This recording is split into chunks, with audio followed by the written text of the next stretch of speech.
So, hey man, sometimes you gotta do it.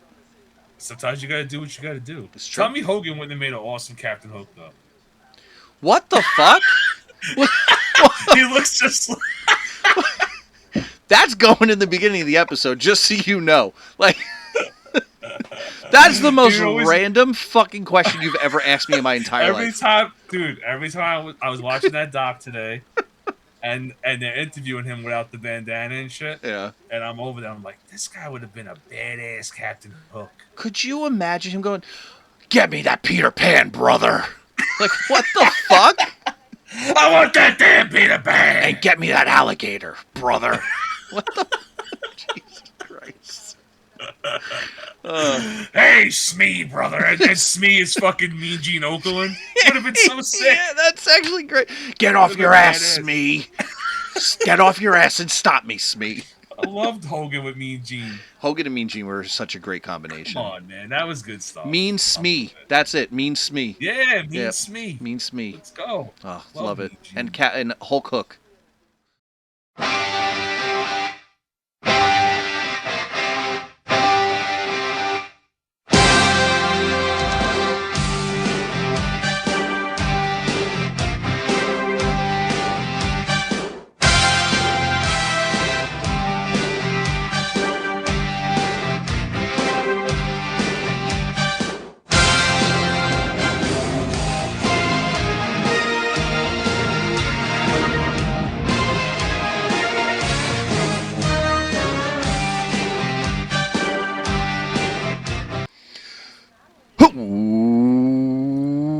Welcome, everyone, to another round of Friendly Fire. Welcome to Good Friends, Better Enemies.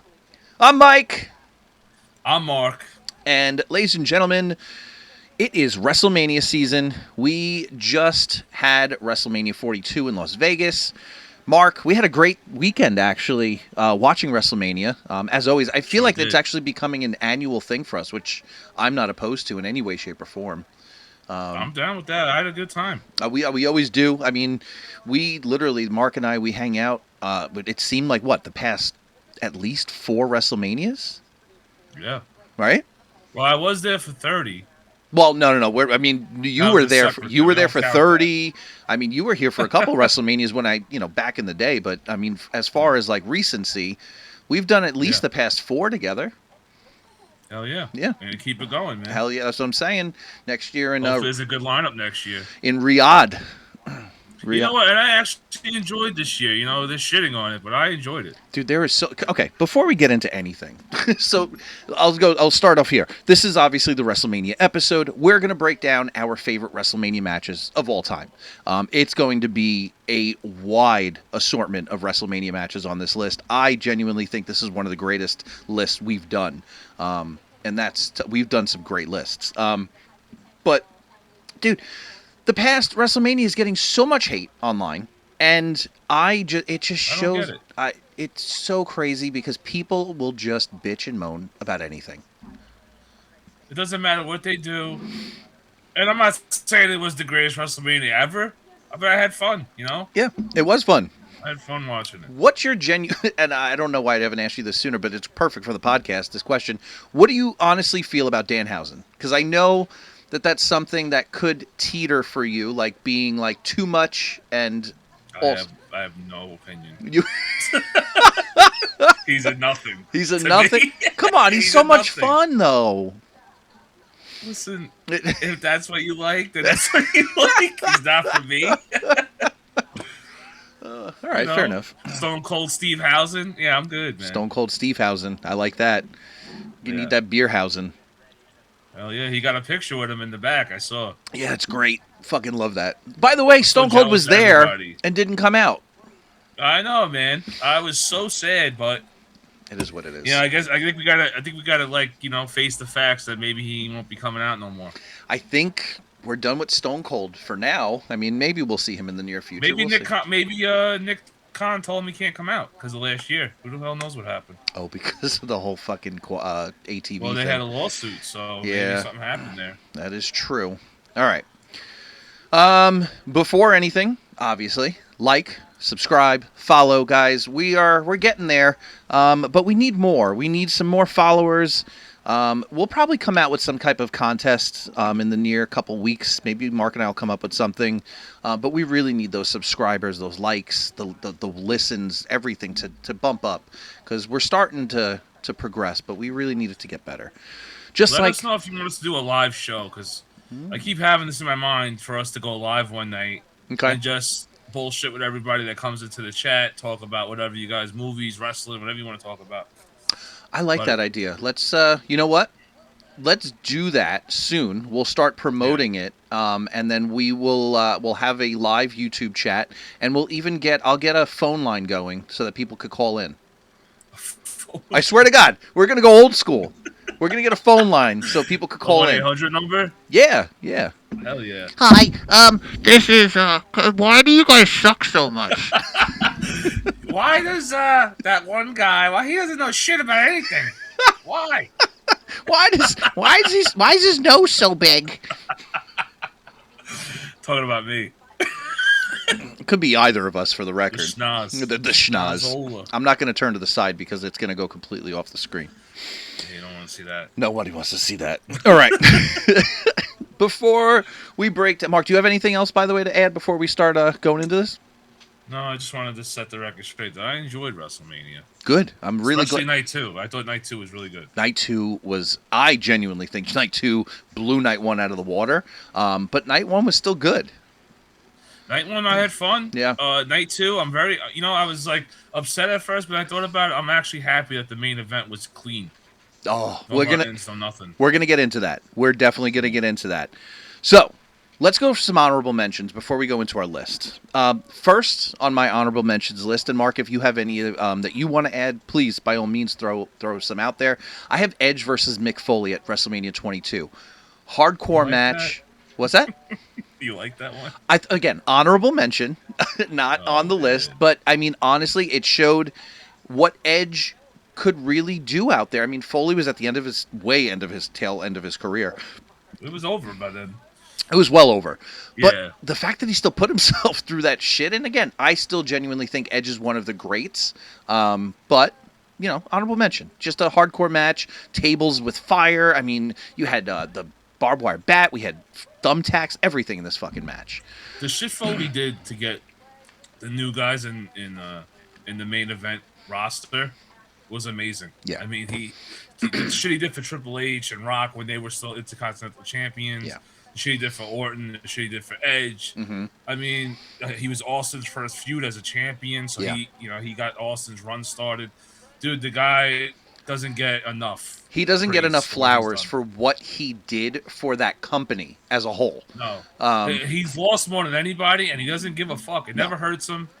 He'll put over anybody. He's going to give you hell to do it, though. He ain't just going to go out like that, No. I had to. I always love Foley. I respect Foley a lot. I respect the shit out of Foley, without a doubt. I actually had to explain to my son over this past weekend why the Hell in a Cell match with him and Undertaker is not a good match, but it is an iconic moment. It's my least favorite of the five match. I think they have 5 or 6 matches. My least favorite. It's just not a good It's match. just Foley getting his ass destroyed. I'm like, bud, you do realize it's like 30 minutes long and like maybe 3 minutes of wrestling. And then the rest is like Undertaker standing on top of the cell and JR screaming at the top of his lungs. I mean, what it did show, though, is that Foley in real life is a bad motherfucker, man. That's what it did show. He is insane. The guy gets thrown off the cage, gets thrown through the cage, comes back for more, gets his ass kicked even more on thumbtacks, then comes out again for the main event. That I think is what people forget to like think about. Like, he came out as an interference for the main event match. Insane. Fucking he nuts, just got thrown in a fucking cell in real life. Can't fake it. No. There was no parachute. There was no strings. No. He got thrown through that fucking table. Got his ass kicked. Oh, he got his ass beat that whole match, man. Oh, God bless Mick Foley. Yeah. My next match on my honorable mentions, or the honorable mentions, Brock versus Kurt from WrestleMania 19. I mean, I just genuinely think that these two showcased their amateur background very well. These two had great fucking chemistry in the ring and behind, like in the backstage, like promos and shit like that. I feel like these two brought out the best in each other. I genuinely do. Super competitive. Both Very of them yes. want to be number one. Yeah. And both of them were number one. So it's like there's only room for one of us. Yeah. And I always love that. I always love that in wrestling when there can only be one at the top. Yep. And it's both of them fighting their asses off for it, which I fucking loved. Love that. The next one I have is Shawn versus Flair, WrestleMania 24. Flair's send-off match, which, again, it probably would have made it on my list, but the fact that, like, Flair continued to go, oh, I don't want to retire. I want to retire. I don't want to retire. Ruined it. What a beautiful send-off, too. I love you from Shawn. He fucking, Shawn wins, and he fucking goes off to the sunset, and then Flair ruins it. Have you seen what Flair's been doing lately, by the way? Yeah, man, the guy's off his rocker. One of my favorites, probably. Still love him, though. Well, that's what I'm saying. He's a goat, but the guy is fucking delusional. Like, I mean, listen, he's lost it all. He's lost a lot of shit in his life. Probably drinks excessively. Oh yeah. Who the fuck knows what he does? What he's probably on coke. Who the fuck knows what he does? I think coke is the least of what he's doing. Yeah, right. God, I love you, Ric Flair. I really do. Yeah, same. If somehow you're listening to this, we do genuinely love you. We just want you to get help. I just don't want to see you fucking, do something crazy. No, don't want you to see some of that crazy shit. I saw some shit on the news a couple days that made me sick. You rapping to us? No. He's rapping to all of us. All right. Thank you. Thank you. Thank you for doing that. Thank you for that. Appreciate it. The next one I got is from WrestleMania 8. It's Roddy Piper versus Bret Hart.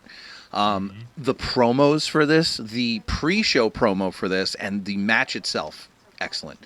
Just this could have made either one of our lists, but I think our Bret Hart fatigue stopped us from doing that. No, we both have it. I thought about this match would have easily taken over my list, but as I looked at the list, I said nope. Going down like every match, I'm like no, because this belongs on here. No, because this belongs on here. Piper versus Bret belongs on this list, but I don't know who I would take out once we go through our list. Maybe there could have been. It is. WrestleMania 36. This one was actually really tough for me to keep off. AJ versus Undertaker in Undertaker's last match ever. That was a good one. This was an incredible... I don't want to call it a match because it was a cinematic, like, wrestling whatever you want to call it, but it was perfection for Undertaker's last match. I liked it a lot. It was so fucking good. It was cool. These two really did a great job of sending Undertaker off, and the fact that he rode off into the sunset on the bike, loved that part of the whole match. It was great. Great send-off for the Undertaker. Without a doubt. From an icon as AJ Styles, who, again, I mean, AJ didn't make my list, but he had very limited run with WrestleMania, and I really don't think many of his WrestleMania matches, unfortunately, were great. AJ is great, but sometimes just doesn't come out on the big show. And last honorable mention I have, Hogan versus Rock, WrestleMania 18. Not because it's a great match, because it's one of the it's one of the greatest moments in wrestling history. It is. Yeah. But it hurts me. We'll never get that again. I don't think we will. You're never going to have stars that big again, ever. I don't think so. About it. You never did. No. Who has come along in the last 24 years to match Rock or Hogan? Well, I was going to say, when you talk about Hogan, that's tough. Rock, I could argue. Rock, too. Rock's fucking... Rock is huge, man. but Rock is a megastar. But I could argue that there are people that have come along that are equivalent to the Rock's success in wrestling. There's only one guy I can name. One. John Cena. John Cena. Well, okay. John Cena. He's the only... No, Austin's fucking before Rock. I'm talking about since Rock. Oh, since Rock. No, John Cena. Since Rock. What about John Roman? Cena. No, you're not going to put Roman there yet? In the megastar conversation, no. No? Time will tell if he gets there, man. No fucking way, man. He doesn't right. touch the mainstream appeal of The Rock. Okay, so we're talking like all around, not just wrestling. Okay. I'm talking about how fucking big they were in the world. Fair enough. Okay. Roman doesn't come No. Roman doesn't come close. So then, yes, you are 100% correct that no, Roman does not come close. All right. No. You ready for and this? I like Roman. I'm a Roman fan. I mean, he's our tribal chief. I like, well, whatever. What? My tribal chief. Fuck him. But Yeah. I like him. Yes, my tribal chief. Yeah, fuck you. I'm not saying that shit ever. All right, so we're going to start this off. Now, this match was added, when I say literally last minute, I mean literally last minute. And I'm not talking about the one you think, Mark. This match just happened recently at WrestleMania 42. And to be honest with you, it's not recency bias. I genuinely think that CM Punk versus Roman Reigns at WrestleMania 42 is going to go down as one of the greatest WrestleMania matches of all time. Great match. It was near perfection from those two. CM Punk showed why he is literally self-proclaimed best in the world. Roman Reigns showed why he is the tribal chief. Like, these two put everything in that ring and left it all in the ring. You're the best in the world, my friend. What's that? You can't be the best when you got beat. You're not the best no more. Now Roman's the best. My thing is, people are bitching and moaning because Roman used the stairs. They're like, well, he should have been disqualified. It's like, dude, shut the fuck up. Since when has that ever fucking mattered? Like, come on. Ever in history. Who calls DQs in main events? Okay, so that's my thing right there. If that referee would have said, Roman, you use the stairs, this match is over, ring the bell. That place would have went fucking ballistic. It would have been 1996 Bash at the Beach status in that ring with all the trash. You know what, Mike? You gotta stop listening to morons talk on the internet because they really don't make do. any sense. They don't. It's fucking aggravating. No. I think... Okay. In the history of fucking wrestling, when have you ever seen them call a DQ in a big fucking name main event? No. Ever. Well, the thing I'm seeing a lot is, well, they should have called it a no DQ match. No, dude, like, just... It adds to the fucking narrative. They literally mentioned it in commentary. It's the main event of WrestleMania. You're not going to end this on a DQ. That's exactly why. That would have been horrible. I would have lost my fucking shit. But instead, we got a classic. We did get it. It shows you, like, don't fucking listen to them, man. They don't know what the hell they're talking about. I'm just going to... And if I aggravate and I upset anyone, oh, well, fuck you. Wrestling fans are some of the most nitpicky... Insufferable, dude. I can't stand them. They're the most unloyal fan base. And I've been saying this since the Attitude Era. I know. And I saw how they treated Austin back then and everybody. Most unloyal fan base of all time. Yeah. Hands down, any sport. Yep. Yankee fans, you go to fucking watch baseball, Yankee fans will stick with the Yankees through thick and thin. It's true. They're losing. They suck this year, the worst team in the world. Guess what? The Yankee fans are like, yeah, they suck, but they're my fucking team, right? Yeah. They suck this year. Knicks too, right? Mm-hmm. Knicks team. How many years do you think Knicks are going to come back and so this is going to be their year? Why are you going after all my teams, by the way? This is absolute bullshit. Well, I'm using New York. I'm from New York. No, I know. Yeah, you like the biggest New York team. So it's like, what the fuck? I know. But I'm just saying, like, people stick with those teams through and through. When it comes to wrestlers, they turn them like that. They're so fickle. Dude, I've seen matches where the guy will come out, he gets a huge pop, gets in the ring, they boom, and he gets... Does that fucking make sense? WrestleMania this year, Cody, it happened to him. Right? Does that make sense? It's so fucking ridiculous. So, like, you love the guy, but you also want to boo him? It doesn't make any fucking sense. Dude, it happened to Cena his entire career. They started booing... It happens to Punk. It happens to everybody. I know. They started... Only guy I could say it never happened to was Austin. No, well, they except even for when did it to the fucking Rock. Yeah. They did it to Hogan, did it to everybody, dude. It's I know. nuts.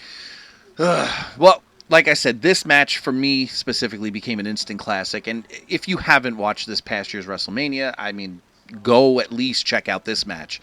I really enjoyed it, man. I thought it was top notch. I listen, I'm putting it on this list specifically because I was so impressed with these two. And the fact that I'm getting people bitching at me saying, well, why would they build up the whole Roman and Bloodline thing and not use them in the match? I'm like, no, dude. The whole story here was that Roman couldn't do it by himself. So the fact that Roman beat Punk mano a mano adds to the level of excellence of not only Roman Reigns, but Punk.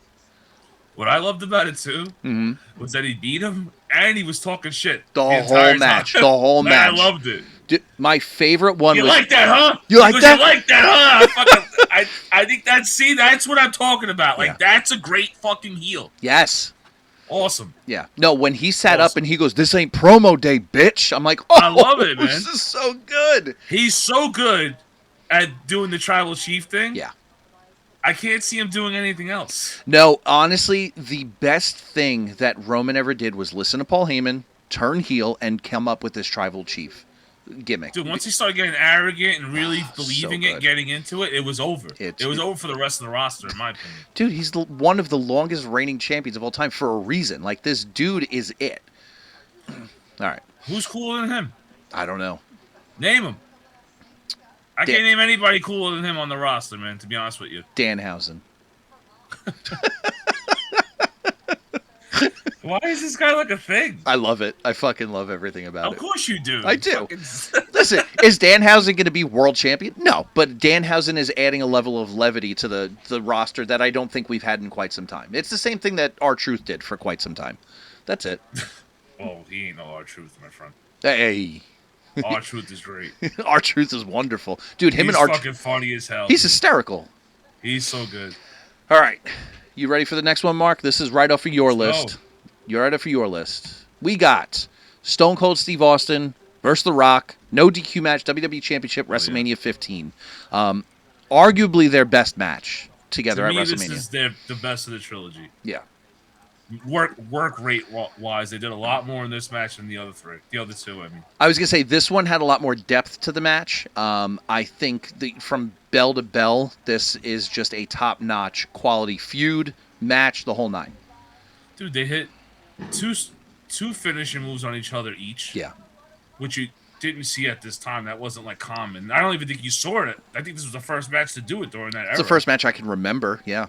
I mean, when The Rock hit that first rock bottom, I was like, "Oh fuck," like he's scared. And then Austin kicked out. You didn't see. It wasn't like today where every main event they do that 100 times. That was rare. That was might have been the first time. Yeah. And like they really went at it, man. They beat the shit out of each other. Yeah, and we were. Oh well, this one is a no DQ match, but I was gonna say this one. I mean, they were all over the arena, kind of. I mean, they were in the aisleway. They were busting shit up all over the place. The one thing I wish I could change was the no Vince coming down. Yeah, that's my one complaint about the era. Yeah, was the McMahons had to be the centerpiece of every fucking main event. They were like 4 WrestleManias. Why? Yeah, well, it was why because Vince was Austin's foil, and I mean it didn't matter who Austin. That's the thing. Austin had matches against everybody you can think of, but those matches were revolved around Vince essentially because Vince wanted that belt off of him so badly. Well, he's the wizard. He's the guy behind. He's the Wizard of Oz. Vince. He's the big guy. But I get it. But man, they should just let these two beat the shit out of each other. Austin wins or whatever, and then Vince comes down. Yeah. You know what I mean? Stay out of the match. We don't need you. We don't need Foley coming down unless you're gonna put him in there. Mm-hmm. He was supposed to be in this match, by the way. Foley? Yeah. So imagine you're supposed to be in the main event against Austin, and they demote you to the fucking running referee.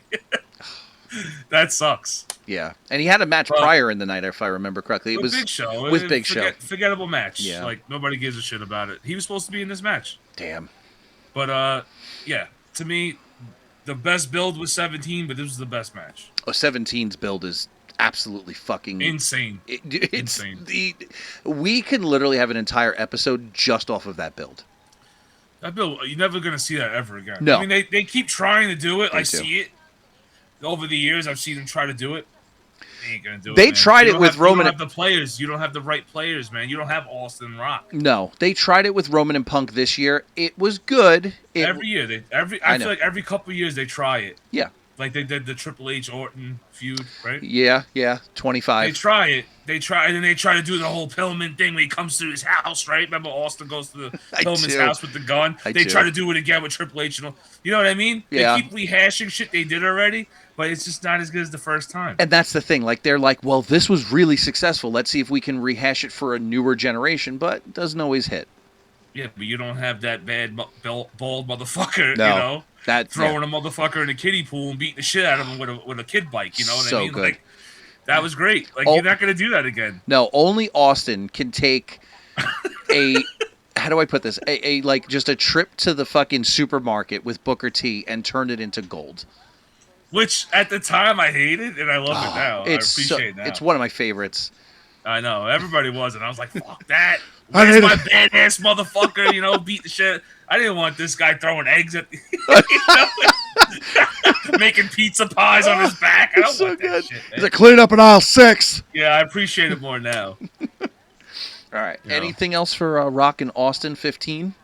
No, what do you? I don't think you gave your opinion. What do you guys think? I did. I mean, I said it was bell to bell. It was one of the great. This is 100% their best in their trilogy. To me, yeah. I will say the 19 match. We know why it wasn't as good. Austin was literally like done. Yeah. But you go back and you watch it, realizing that was Austin's last match, realizing the love that these two had for each other, especially after the match. That was what I love seeing in wrestling. But listen, this match, if you want to watch a great match, bell to bell, watch 15, without a doubt. And Backlash also, another. I was gonna say the next paper right after this one. Yeah, and they were neck and neck. I mean, I was scared both matches as an Austin fan. I'll just put it like that. Yeah. I was always scared as an Austin fan because I was always like, well, Vince really wants the belt off of him. How far is he going to go to do it? And he went pretty fucking far at multiple times. Breakdown 98. Remember that one? Yep. That was nuts. Yep. I was scared.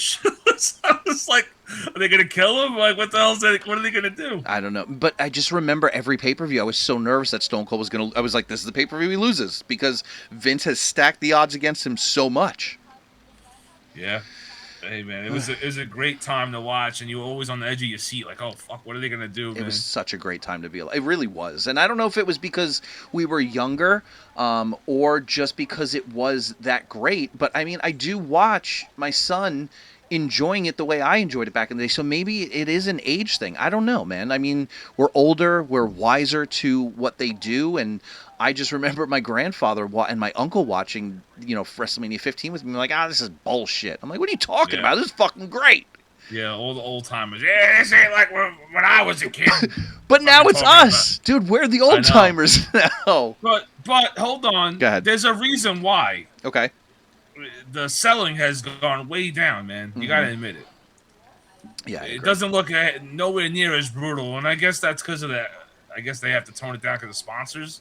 I don't know. I don't know, man. They're so corporate now. That's my problem. They're so fucking corporate. Yeah. But that's why when I say that Punk versus Roman was such a great match, it wasn't because, if you notice, I think Punk had like one like high-risk maneuver for diving from the turnbuckle onto the announce table. That was it. But it wasn't like he did a 450 somersault springboard splash or anything like that. No. Dude, in-ring, like just beating the shit out of each other. Watch their facial expressions. Watch the selling from Punk. Like the exhaustion. Oh, my God. I'm going to give you everything I got till I got nothing left to give you, and I love that. Right. I love when they do that in wrestling. Yes. It was perfect. And they really did. They did. They really did. Punk gave him everything he had in the tank. Yep. Until he couldn't go anymore. He collapsed. Gotta respect that. I loved it. Gotta respect it. All right. We got one from my list. We've talked about this pay-per-view before. We've actually, in the original format of the show, we broke down this entire pay-per-view event, WrestleMania 8. Macho Man versus Ric Flair for the WWF Championship. I mean... Who are you rooting for here? Macho. I was a huge Macho fan. I mean, listen. I would have been rooting for Macho, too. I love, and I fucking love Ric Flair. Sorry, Flair. I love it. This was supposed to be Flair versus Hogan, obviously. Yeah, dude. But let me tell you, I am so happy that it wasn't. Why? Because this was a match. This was an iconic... I think if we had Hogan versus Flair at WrestleMania 8, it wouldn't be on this list right now. I'm just saying that right now. Well, I'm never going to put Hogan up there with Macho Man in the ring. Right. That's what I mean. It's not close. No. I mean, come on. But I would, I'm a sucker for dream matches, and that was a big dream match. That was at the time. I know. We never got it in WWF. Why couldn't you just give it to us, Vince? Why? I don't know, man. I don't understand. But I will say I love the whole concept of like Flair has these nude photos of Elizabeth. He's gonna reveal them if like he. I'm like, dude, you watch it, and dude, the Hoosier Dome at WrestleMania 8, like that's what I love. That whole old school aesthetic where the stage wasn't massive like it is today. It was very small, and it gave a sense of like grandeur to the whole event. Like that, the stadium just looked fuller, and I don't know if they could do that anymore. I also miss like a when it wasn't so built up, and they had like the smoke coming out, and it was Mm. just like raw, just the atmosphere was different. Everything was more raw. Yeah. I don't know if it's because the country was in a different place. Mm-hmm. Because I was thinking about that. I was thinking about that today. I watched the Hogan doc, right? Right.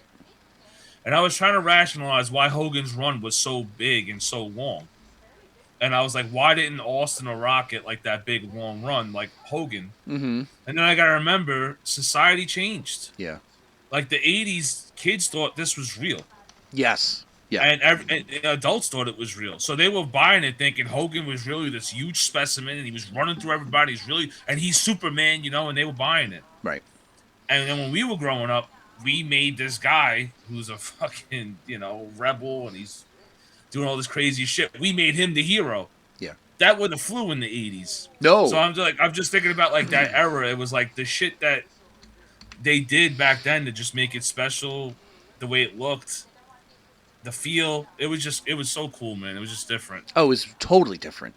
But I Yeah. will say Cena really did capture that 80s essence as far as like megastar was concerned, because that he would not have survived in the Attitude Era. I don't think John Cena.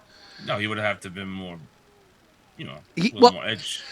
So he had edge to him when he was like the doctor of thugonomics and all that stuff, but I think the Cena that ended up becoming the megastar would have floundered in the Attitude Era, but he would have thrived like a Hulk Hogan in the 80s. He would have been a good heel in the Attitude Era.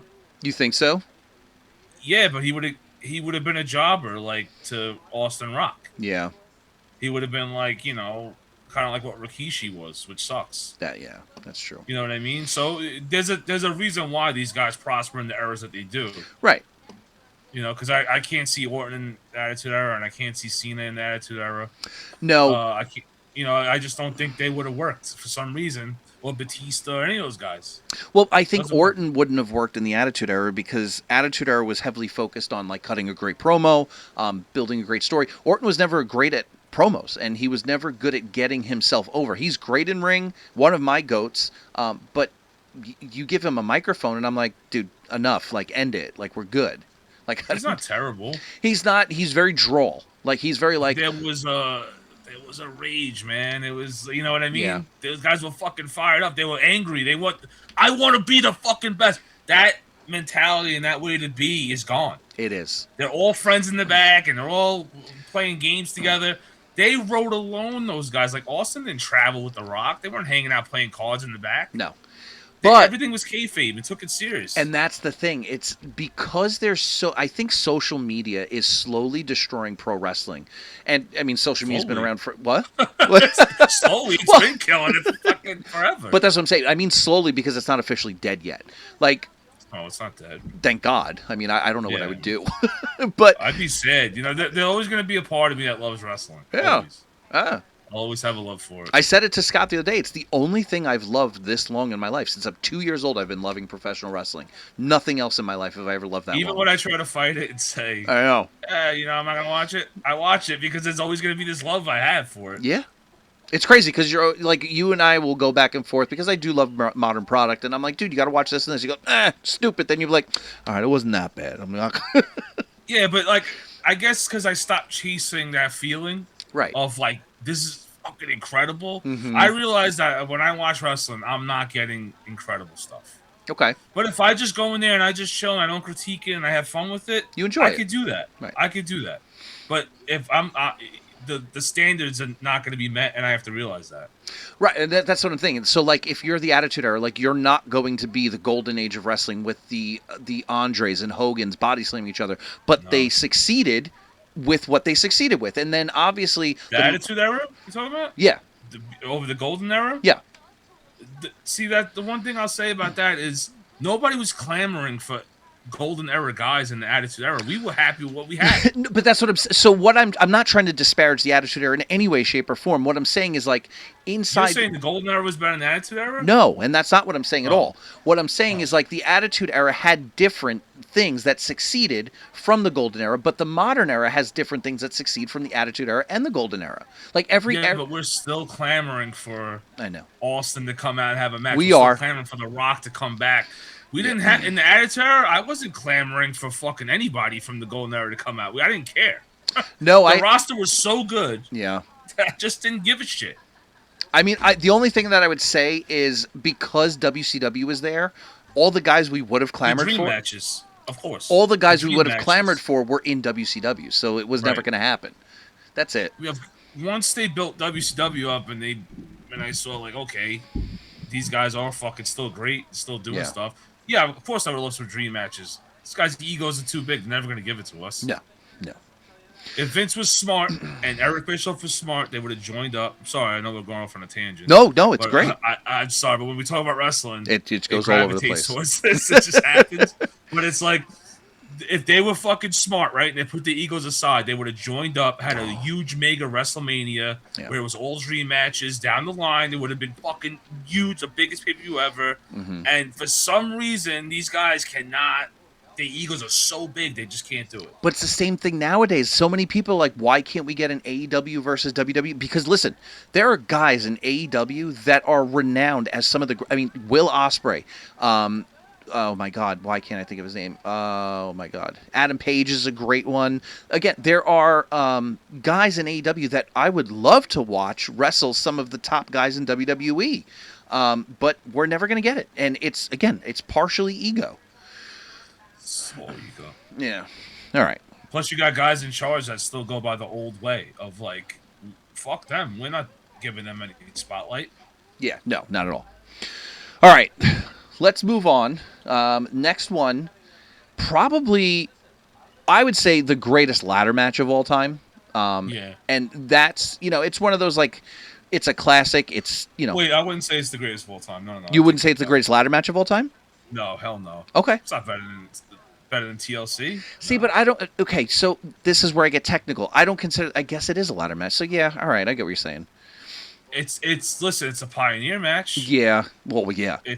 It's one of the, it is. I mean, it's amazing the way it is. So we're talking about, for people that aren't getting the visuals, we're talking about the ladder match for the WWF or the Undisputed Intercontinental Championship between Shawn Michaels and Razor Ramon at WrestleMania 10. Shawn had the fake belt, right? Yeah, he left. That was the storyline. Yeah, he left. He had to drop the title. Razor won it, and then this was kind of like both of them going together. That story was great too.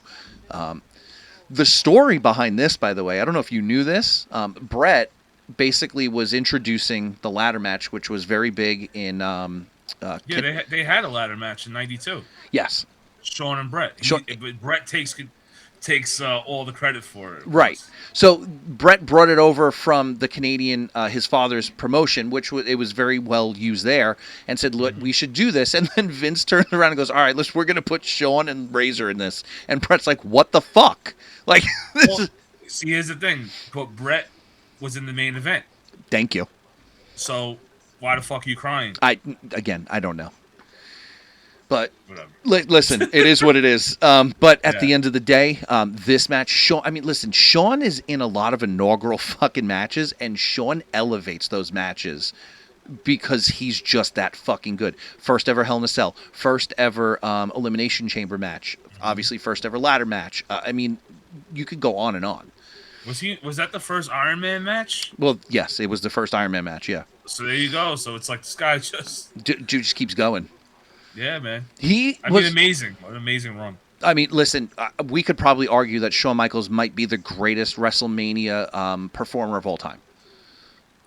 I mean, yeah, he was Mr. WrestleMania for years. So. Mm-hmm. Well, it was his moniker. Yeah. And that was before his second run, so he was still calling himself Mr. WrestleMania. It's true. And he lost this match. I know, that's what I'm saying. But it doesn't matter. WrestleMania proved that you don't have to win to blow up from a match. Yeah, and we will get into that big time eventually. We're going to get into that big time eventually. All right. Mm-hmm. So again, great ladder match. Great match between two really good friends that just put on a great performance in the ring. Nobody sold like Shawn Michaels, for the record. Nobody. I mean, don't shortchange Razor, man. I'm not. Awesome. Also awesome in his own right. Not as good as Shawn, but still great in his own way. I was going to say, Razor is good at using his size a lot of people would look at Razor's size and think it's a disadvantage, but he uses it as such a great advantage, and you wouldn't think that he's as big of a dude as he is because of the way that he wrestles, and it's such a. Because he's always next to Kevin Nash. Well, that's true too. So fucking big. Yeah, makes him look small. Yeah, but I still remember it was Razor Ramon versus Bret Hart, Royal Rumble. I want to say '93.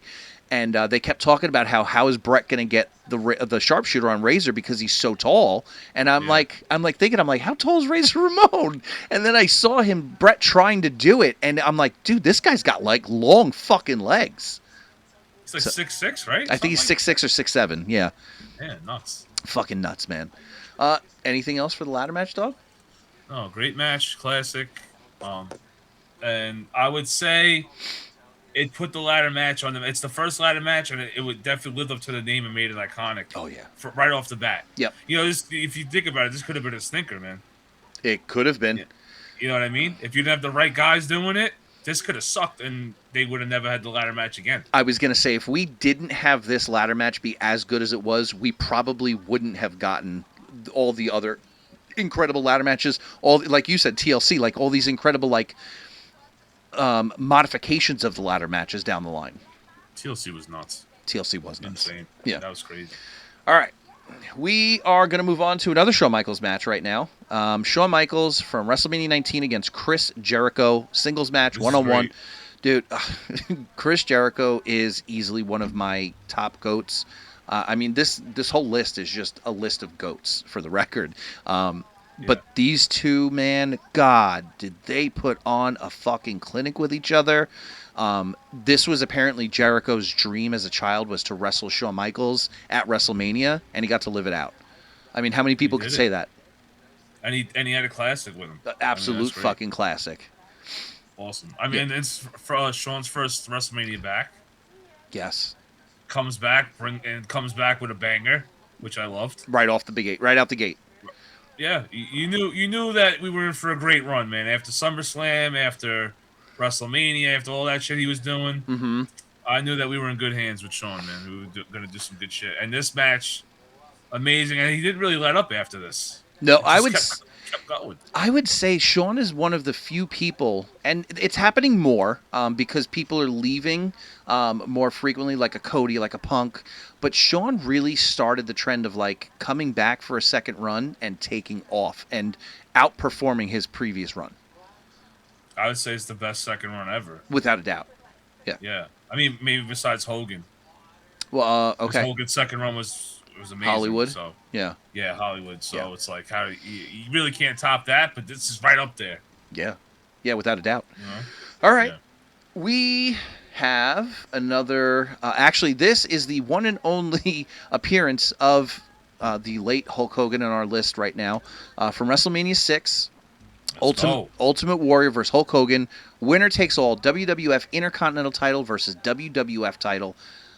I would say, and I will find very few people who would argue this, that this is their best matches, and it's with each other. And these guys were not known for having excellent, like, in-ring masterclass wrestling matches. This one was. This was a great match. I loved it. The build was good. Yeah. Well, fucking Warrior was so over going into this. It was insane. You didn't see that. This was prime Hogan. Yeah. And Ultimate Warrior was just as big. Mm-hmm. Right there. He was like just getting the same pops and everything. Yeah. I mean, literally, I would say that crowd was divided, I would say 50-50. Like, people were chanting for Hogan. People were chanting for Warrior. My favorite was, like, Warrior couldn't put away Hogan. He tried everything. He's got the makeup is running, and then he leaves the ring, and he's looking up, and he's, like, looking at his hands. He's like, what do I gotta do? I'm like, dude, it sounds so stupid, but, dude, it's stuff like that literally, it's like, you don't see that shit anymore. What am I gonna do? Man, I love the 80s. It's so good. It's such a sick time. And then this is also the iconic meme that has been made, or GIF that has been made, with Hogan has Warrior on his knees, and he's just fucking, like, shaking him. This was 90s, right? 90? This might be 91?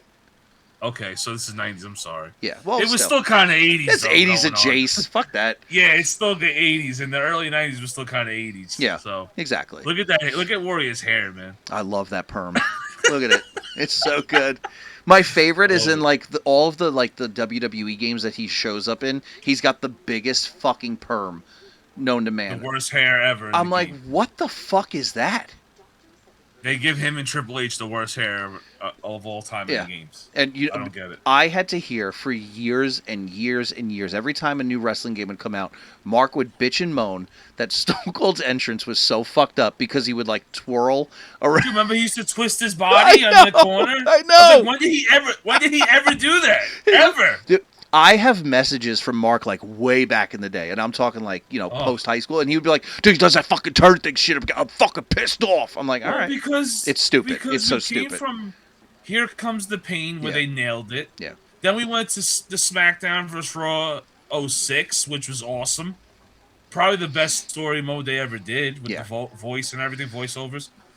And the entrance was spot on. Then we go into that. It's like he's going like this. When the fuck did he ever do that? Ever? I was like, who the fuck is this? And then he would like twirl coming off the rope. I'm like, what are you doing? No pop when the glass hits, by the way, in the games. No. Back then. They finally fixed it now. Yeah. Only took 20 years. Yeah, of course, in like 7 generations of video game systems. Fucking ridiculous. What kind of ovation is this? It's like you hear a couple of girls. Yeah. Oh my God, Stone Cold. Yeah, 2012 was a rough time in wrestling game. It really was. History. It really was. All right, Hulk Hogan, Ultimate Warrior, WrestleMania 6. This, honestly, if you want to watch a great Hulk Hogan match that actually still includes Ultimate Warrior, check this fucking match out. It's a classic, guys. This next match, now, this made both of our lists. I'll just keep it at that. WrestleMania 28. Triple H versus The Undertaker. I should have put Shawn Michaels in there. I apologize I didn't. End of an era Hell in a Cell match. Shawn Michaels was a special guest referee. This was the first fucking time I was genuinely concerned Taker was going to lose at WrestleMania. Oh, hell yeah, me too. Dude. It came close. When he got the super kick into the pedigree, I was like... Oh, I thought it was over. I had a house full of fucking people. I was like, it's it! It's fucking over! It's over! It's it! I was like, no! No! I was freaking out. Oh. Come on. But that's what I love about these guys. Like, they get me so invested. I get so into it. And then, like, Sean's, like, just action, like, after, like, he's like, what did I do? Oh, I love him begging, like, come on, guys, just give it up, stop. And they're like, get out of my face. No, I'm not stopping. I love that. These three guys know how to tell a fucking story in the ring. I was so into this match. And it's not a technical match. I mean, they're really beating the shit out of each other with chairs. Yeah. And sledgehammers and weapons the whole match. Mm-hmm. But I don't care. It worked for this story. It really did, because Triple H was so desperate after losing those last 2 matches they had together at WrestleMania. Mm-hmm. He was like, I don't give a fuck what I have to do. I'm going to beat him till he can't get up no more. Mm-hmm. And he still couldn't do it. Yep.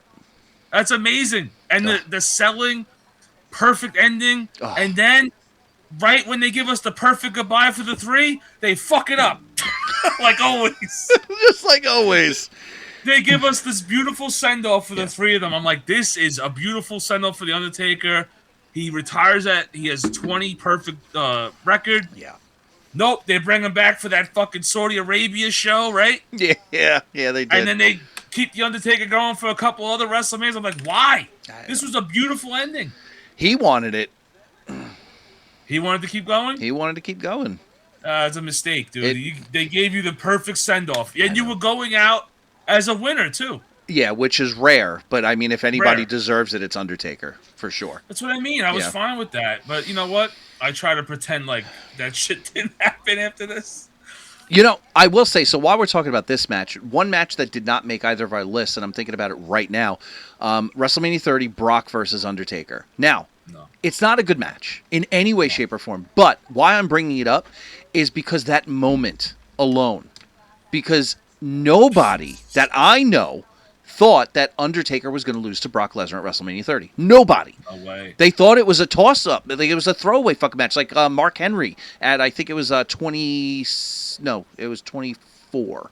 whatever it was. Mark Henry versus Undertaker. I'm like, this is a fucking stupid. Like, I love Mark Henry. I love Undertaker. Why is this a fucking match? Brock Lesnar versus Undertaker. Why is this a fucking match? Well, let me tell you guys, that shit made a moment. So. Yeah, but Undertaker looked so bad in it. Awful. He looked awful. Bad shape. Yeah. Should have never did that match, man.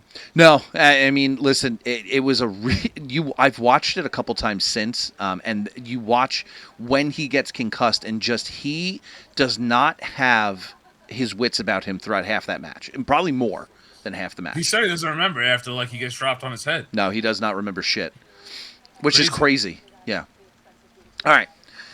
One Undertaker match to another. I want you to defend this one because I can understand why it's on here, but I want to hear you talk about this one. This is right from your list. WrestleMania 14, Kane versus The Undertaker.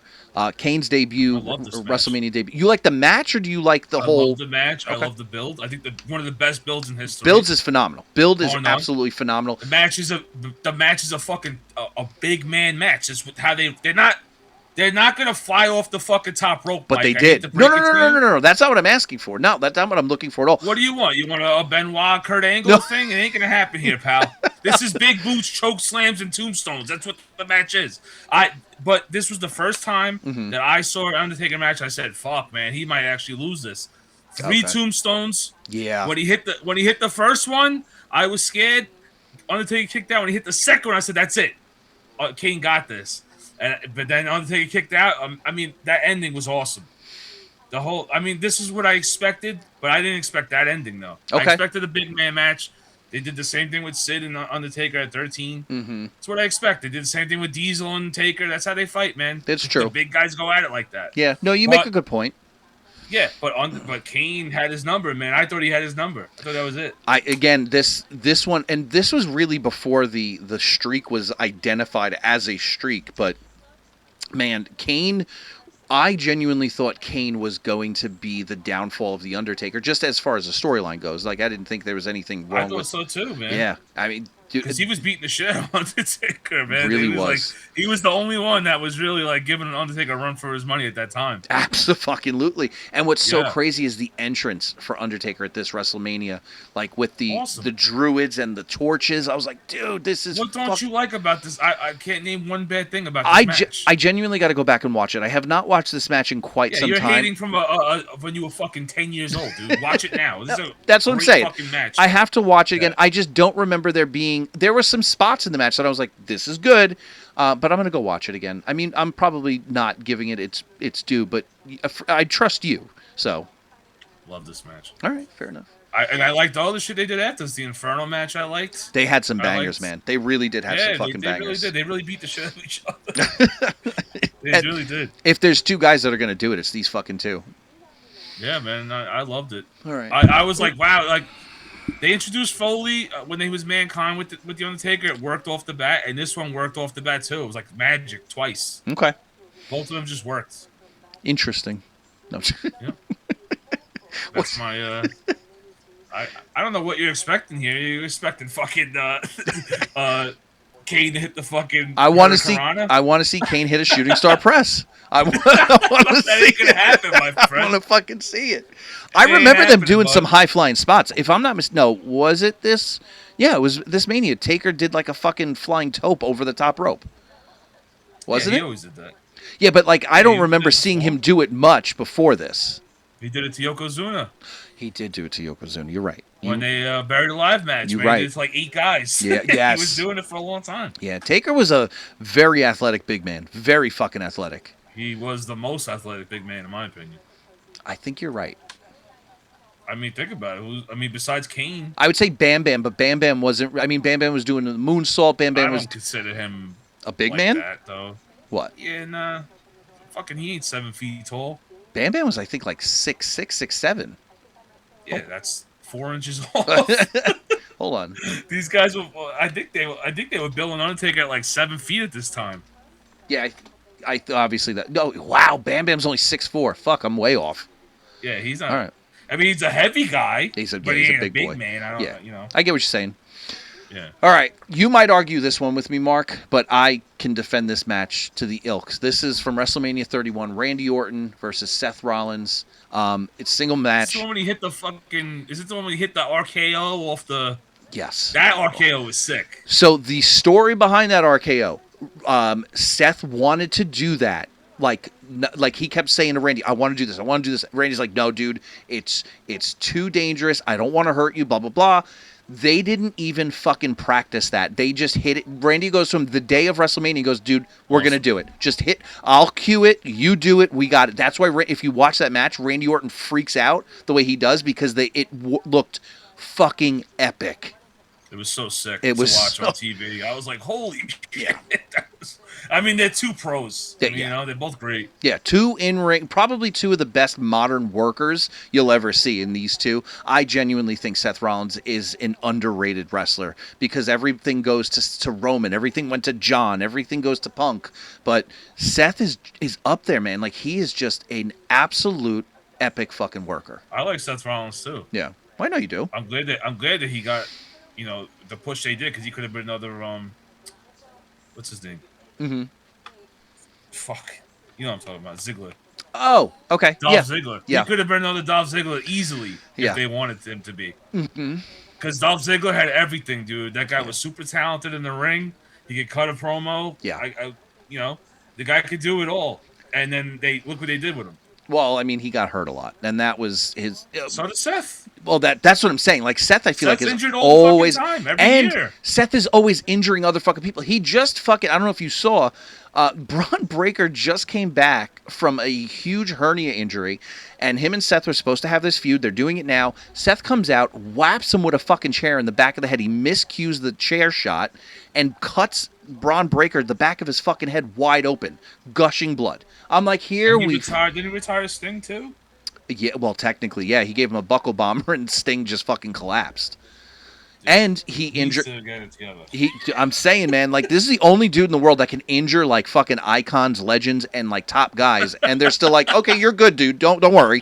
Like, what the They're fuck? like, no, it wasn't your fault. Yeah, Man. It's not your fault. You only do But it all the was. time. You only do it all the time. You're good. Listen, you paralyzed Sting, and you ended like 4 other guys' careers, but you know what, man? You're still in the main event. He destroyed fucking Finn Balor's first title run. Did he? Yeah. This guy. I don't know. This guy needs this. And I like him too. I He's love great in him. the ring. That's what I'm saying. I fucking love him, but I'm like, dude, slow it down. Calm it down. Yeah, he needs to just chill. Don't be so aggressive. So yeah, if you want to go check out, great WrestleMania, by the way, probably one of my more favorite modern day WrestleManias. I'm a sucker for the outdoor like daytime WrestleMania, but that's not why. It was cool. It was a good Mania. I mean, Sting, Triple It H. was cool. Dude, I was gonna put that on my list. I was too. I was. Dude, I mean, just for the fact of DX versus NWO, right there. I still hate how that match ended. Me too. That's why I didn't make it. Thank you. Yeah, exactly. Sting deserved to win that. After all those years of not being in the business and then coming back, he should have been there. Aggravated me so much, man. So much. Yeah, Triple H didn't need that win at all. Like, no! There's no fucking reason you needed to beat Sting. For what reason? I don't get it. I don't understand the booking. I don't know. It's something that is baffled. It is something that has baffled our mind. It baffled my ass. And that's been done at least 10 times. I can say where I don't understand why Triple H won this. I don't get it. Yeah, I mean, we can have a why did Triple H win this match episode. We could do literally a whole episode. A whole episode winning. Why? Why did you win this? Why did you win this? Yeah. I don't know. All right. Two of the GOATs of all time. We're going to go to WrestleMania 21. We're going to go Kurt Angle versus Shawn Michaels. Singles match, Amazing. One-on-one, no stipulations, no titles. Dude. Again, like Mike. Seriously, dude. Like, fuck, man. This match. What the fuck?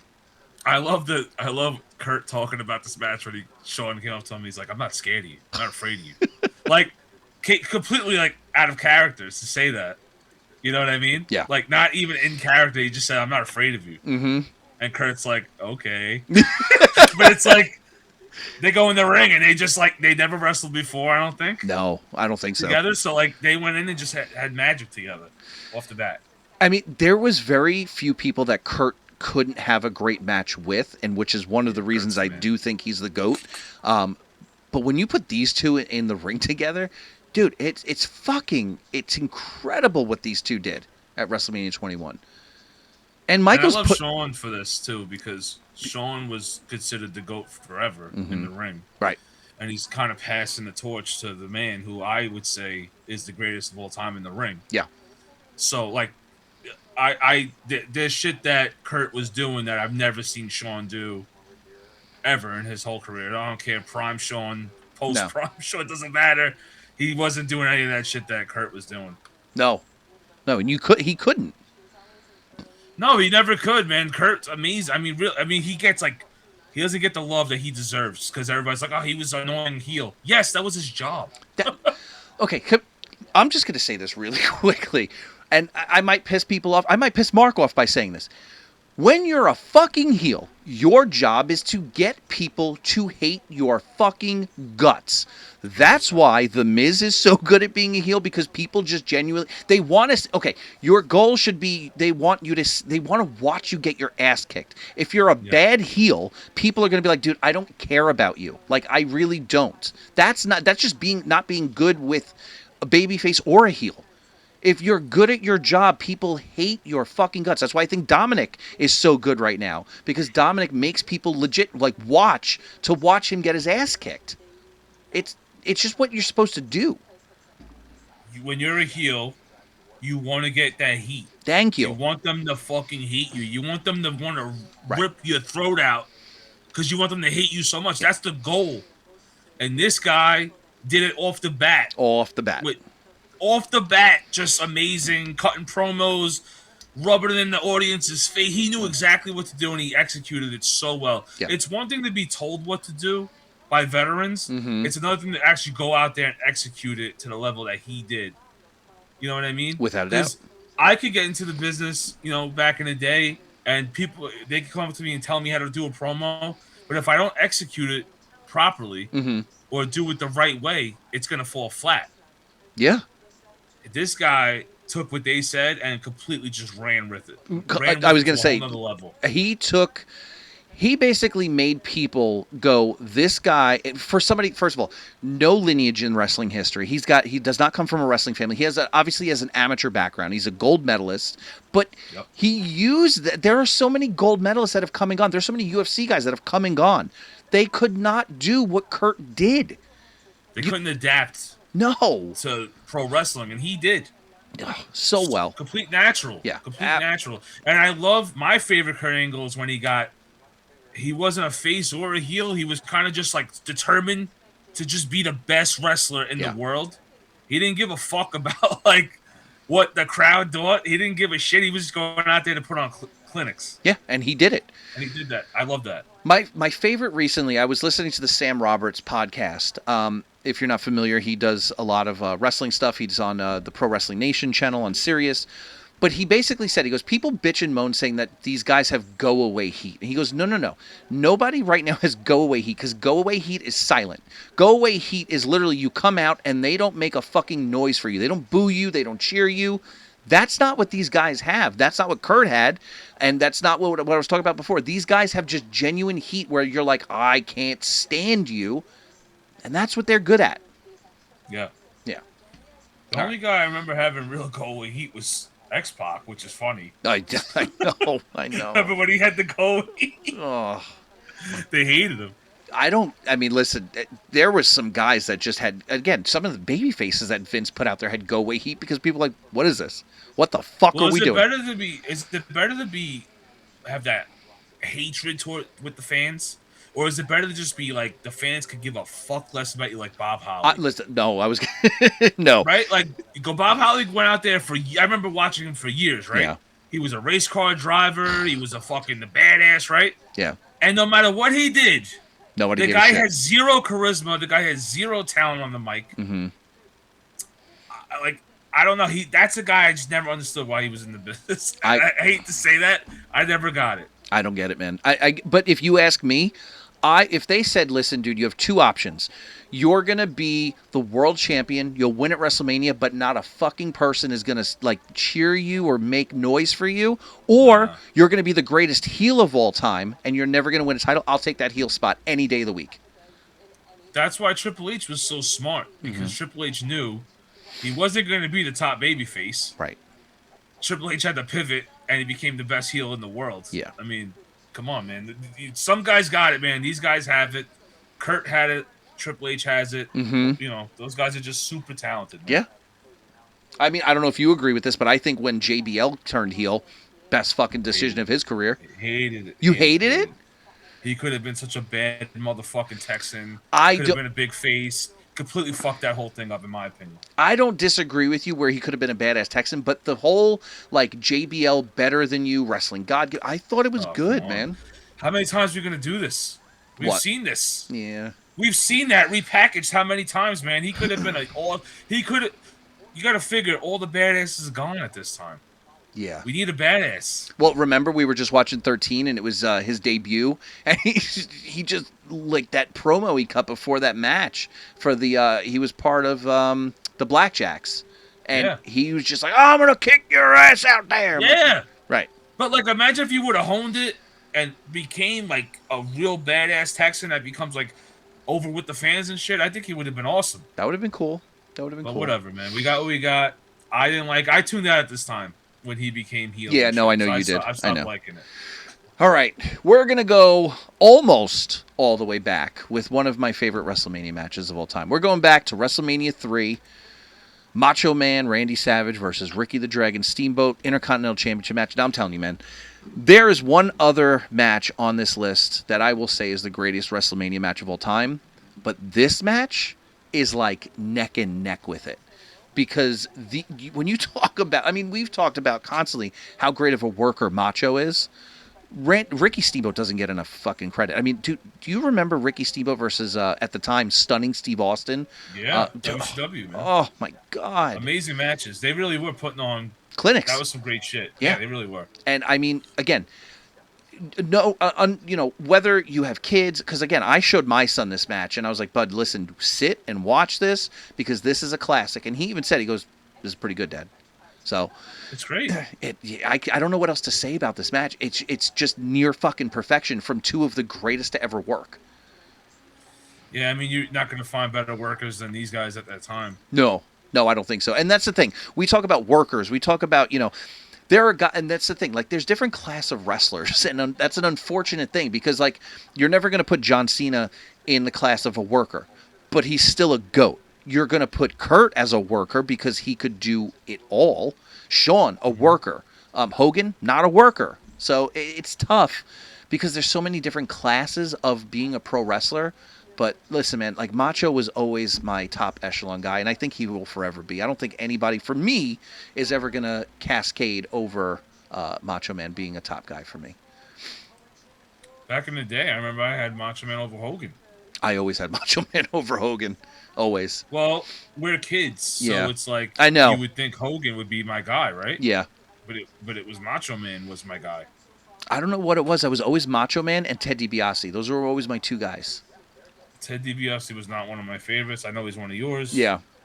But Macho, like I would put Perfect, where Perfect for me would be what your DiBiase is. Perfect. I could listen. Perfect. Another guy just did not get the rub or the respect that he deserved.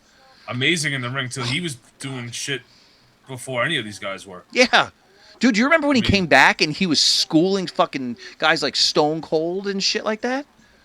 That was another thing, man. I was like, man, they didn't even give him a chance. Like, he died shortly after he came back. Push him at all. They didn't push him or nothing. I was like, damn. And it was sad when he came out and nobody knew who he was. I mean, how do you forget Mr. Perfect is? I don't know. I really don't fucking know. Just shows you like the new era of wrestling fans, you know? They don't even look at history. No, and that's what I'm trying to teach my son. Like this, listen, if you're going to love wrestling, and he does. I love how much he loves wrestling, but I want to show him like all the classic shit too. I want him to learn him something, you know? Got it, man. If you're going to watch wrestling and you don't know about Mr. Perfect and Macho Man and all these guys, then you got no business talking about wrestling. Correct. All right. Let's go forward now. Mark's list, WrestleMania 28. Dude, the build for this match was absolutely fucking insane. John Cena versus The Rock, WrestleMania 28. I can't remember, aside from Macho and Hogan, another 1 year WrestleMania build. And it was so well done. It was beautiful. Rock came back in full form, but Cena was ready for his ass. Which I loved. And you would think, I'm an attitude era guy, I'd be for The Rock. I was having a hard time choosing, man, because I like Cena too. Okay. I thought Cena was cooking Rock on the mic in this build. Cena had some promos that he cut specifically when Rock wasn't there. And listen, I know that they went back and forth with things that were said that, Rock got pissed off about, then things Rock said that Cena got pissed off about. But too bad. That's what I'm saying. Like, I think it's part of the fucking game, man. What I loved about this is it blurred the lines. You didn't know if they genuinely hated each other, and that's the same thing we talked about it before. Roman and Punk. I genuinely thought that, and I still do think that there's a dislike between those two guys, and that adds an element. We'll never know. But I don't want to. You don't want to know, right? Because we come from the kayfabe era, right? I prefer that, right? But like with this feud. I know there was real heat here, not really from Rock. It was more from Cena towards Rock because Cena was angry that like Rock wasn't in wrestling. Right. But it's like Rock made no mistakes about it. He wanted to be an actor. Mm-hmm. How could you hold it against him that he went and lived his dream? No, and that's the thing. He did everything he needed to do in wrestling. Yeah. He fought every big name he could. And then he went and did huge shit in Hollywood. Come on, man. You don't got to be mad about that, be jealous about that, but he was. Yeah. No, it was, like I said, Rock returned at the proper time. This is one of those Rock and Hogan type matches. You have Cena, who is the face of WWE at that time, and Rock was the Hogan-esque character from back in the day. These two went at, and what I loved so much about this match is that Cena didn't win, and it didn't hurt him in any way, shape, or form, except for the fact that they build this as once in a lifetime, and then we got the same fucking match the following year. I know, yeah. See, they always do this kind of shit where it's kind of cheap, and it's like a Vince McMahon thing, where he gets you with the tagline. Yes, right. He ropes you in. Like, the same thing with The Undertaker and Triple H at 28. The farewell, their last time, End of an era. What was it called? End of an era, right? And it wasn't. It's like he ropes you in, the build, he gets this emotional build. Oh, this is the last time they're all going to be together. And guess what? Fucking a month later, they're together in another fucking match. Takes away the magic. It feels cheap to me. It cheapens it. It really does. It cheapens it. Because they gave us this 1 year build between two iconic fucking characters in pro wrestling. Everything was laid out on the table. We got, and this match, I know there was a lot of controversy behind it, but this match ended up main eventing WrestleMania 28, and it wasn't a title match, but it was well deserved to main event WrestleMania. It was deserved to. Yeah. Dude, I don't care who complained about that. That made sense. It did. It did. The Rock and Cena need to be last. But they learned from 18. I was going to say they learned from 18 because that match going on, we're talking about Hogan and Rock, that match going on before Hunter and Jericho ruined a classic from Hunter and Jericho.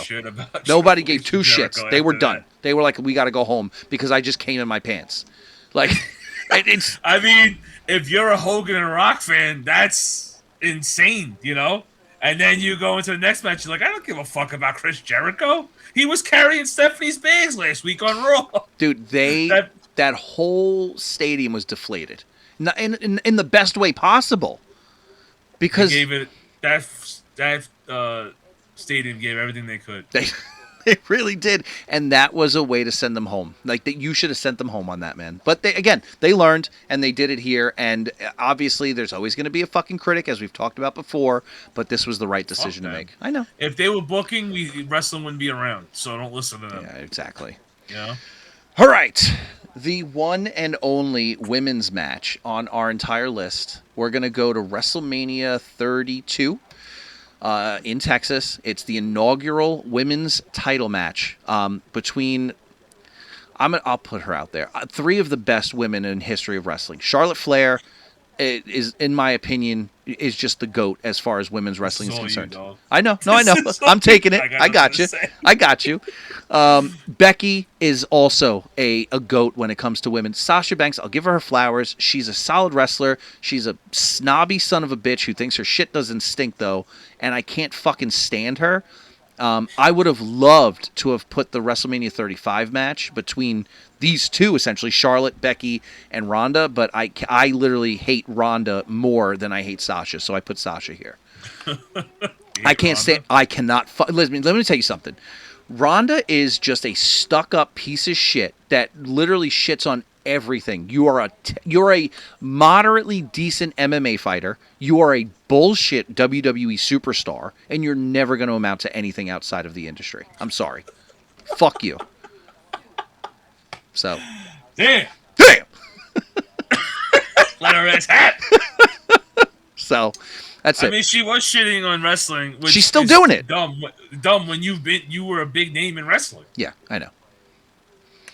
Didn't she main event at WrestleMania? Yeah, 35. Yeah, right? Mm-hmm. So what the fuck? Yeah, she's a piece of shit. So. Yeah. Whatever. But again, this match really did showcase Charlotte and Becky for all that they are. Listen, again, this match really does showcase how good Sasha could have been, but she really let her ego get a hold of her, and I really wish. Listen, there's always going to be that one or two people that their egos are just too big for their britches. We've talked about it countless times. Ultimate Warrior, Hulk Hogan, Bret fucking Hart.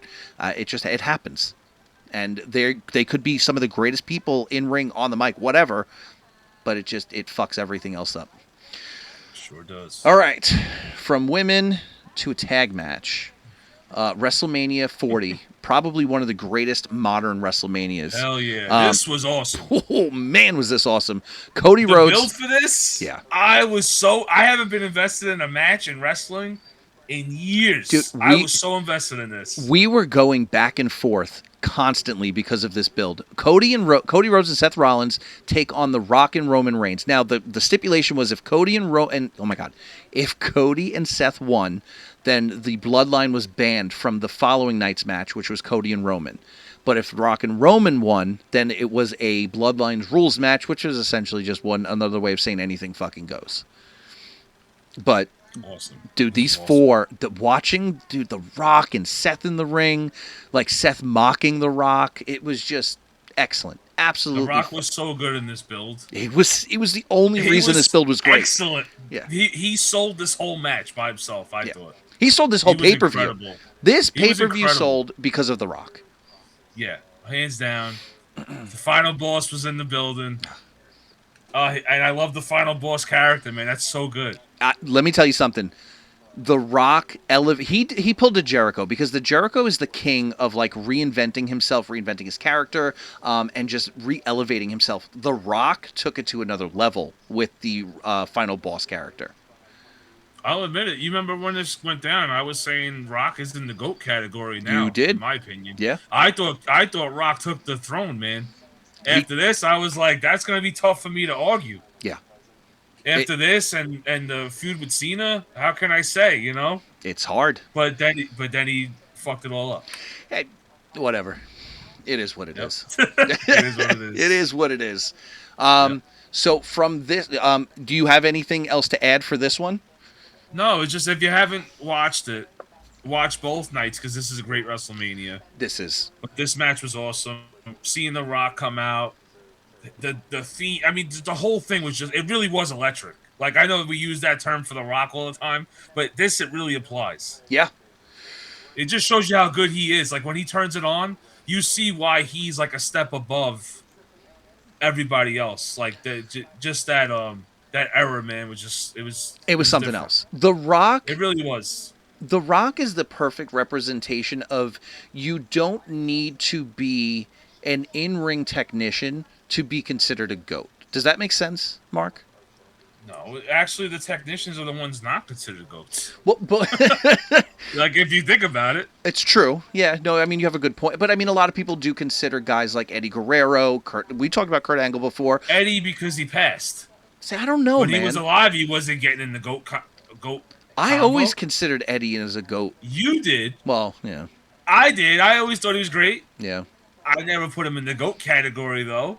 You know, Okay. he was. I mean, he was great though. I All- can never say he wasn't. All I'm trying to say is The Rock did something that I feel like does not get done enough, and it's just he elevates himself and the wrestlers around him, whether it's in a match or promo, just by just I don't even know how to describe it. Like he elevated Cody because nobody. Elevated everybody. That's what I'm saying. Like everybody wanted Cody to win at 40 because of what The Rock was doing to him.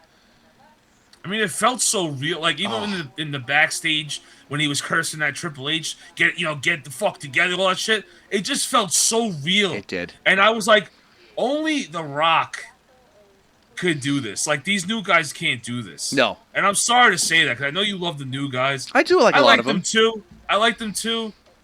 It's a different time, man. It was way more raw. You can't recapture it. No. But he still has it. He knows what it is. He knows what it's like to do that. But I think genuinely Roman has that spark that The Rock had. It's not there fully, but he's got a piece of it.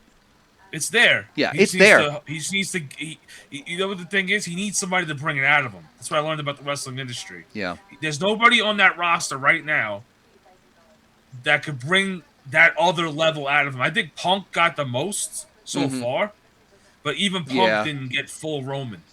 No, but I will agree with you. I think Punk did a better job than Cody did. The only reason the whole story, finishing my story, the only reason that worked is because of The Rock. Roman 100%. didn't do shit. Yeah. The Rock was, he put on a clinic basically for this build. Yeah. You want to see what I think wrestling should be? Watch this fucking build with The Rock. Yes. Excellent. I'm giving The Rock all his props. Amazing. You know how I am. Yeah. I'm a huge Austin fan. It hurts me. It hurts me because 11-year-old me wants to say fuck The Rock for life. But I can't. Because he's so good that I have to give him his props. I have to. I agree with you. So from this tag match basically ended up formulating the following night, which is on my list: Cody Rhodes versus Roman Reigns, Bloodlines rules match for the WWE Championship. Cody Rhodes does what his father couldn't do, wins the WWE Championship. I mean, listen, man, everything that happened in this match was just such an emotional roller coaster, from not knowing if Cody is going to win. Is Roman going to keep up? He's right there, about to pass Hogan in for that streak of holding the WWE Championship. It was like 4,000 something days. Should have looked it up. I'm an asshole. Doesn't matter. But then all of a sudden the Samoans start coming out. And it's like, all right, well, somebody's got to come out for Cody. Who's going to come out? Cena comes out. Then it's like, now here comes the final boss. Here comes The Rock to take out Cena. That was epic. But listen, as epic as the Gong is, and we've said it since WrestleMania 40 for about 2 years now, the glass shattering would have sent that place into orbit. Philly would have fucking burned down. Glued would have been nuts. Philly would have burned down had Stone Cold 100%. come out. And God, I want it so bad. It's the only drawback to this entire match. Yeah, man. I remember when it happened, I remember just being disappointed. Not that I don't love The Undertaker, I do, but it's like I already in my mind said goodbye to Undertaker, man. I was like, all right, he's gone, he's retired, he's doing his podcast, whatever. Right.